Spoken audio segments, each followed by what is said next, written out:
नेपालको त्यो परिपाटी अनुसारले हिँड्दाखेरि चाहिँ यी कुराहरू अटोमेटिक रूपमा आउँछन् कि हो।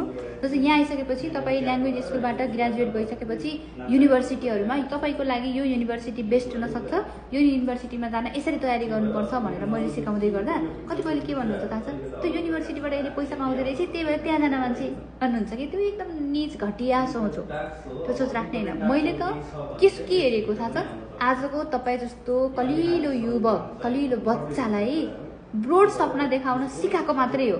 मलाई स्कुलहरू युनिभर्सिटीहरूबाट मैले केही पाएर तपाईँलाई त्यहाँ जानुहोस् भनेको होइन। तपाईँलाई एक ठाउँमा कहाँ सुइटेबल हुन्छ।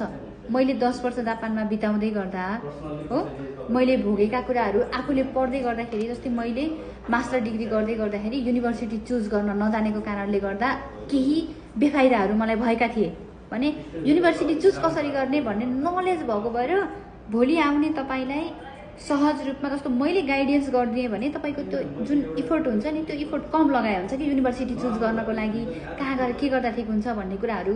जस्तो मैले सर र बुझेको आधारमा तपाईँलाई सेसन दिएँ भने त त्यो खोज्नु परेन नि, टाइम सेभ भयो नि। त्यो सेभ भएको टाइम तपाईँले पढाइमा लगाउन सक्नुहुन्छ र त्यो पढाइले तपाईँलाई के गर्छ, भोलि कम्पिटिसन गर्नको लागि सहज बनाइदिन्छ हो। त्यस कारणले गर्दा नेगेटिभिटी चाहिँ लिनु हुँदैन है, नेगेटिभिटी सोच्ने होइन। मैले केही पाउने भएर तपाईँलाई रेकमेन्ड गर्ने होइन, तपाईँको भविष्य राम्रो होस् भनेर रेकमेन्ड गर्ने हो।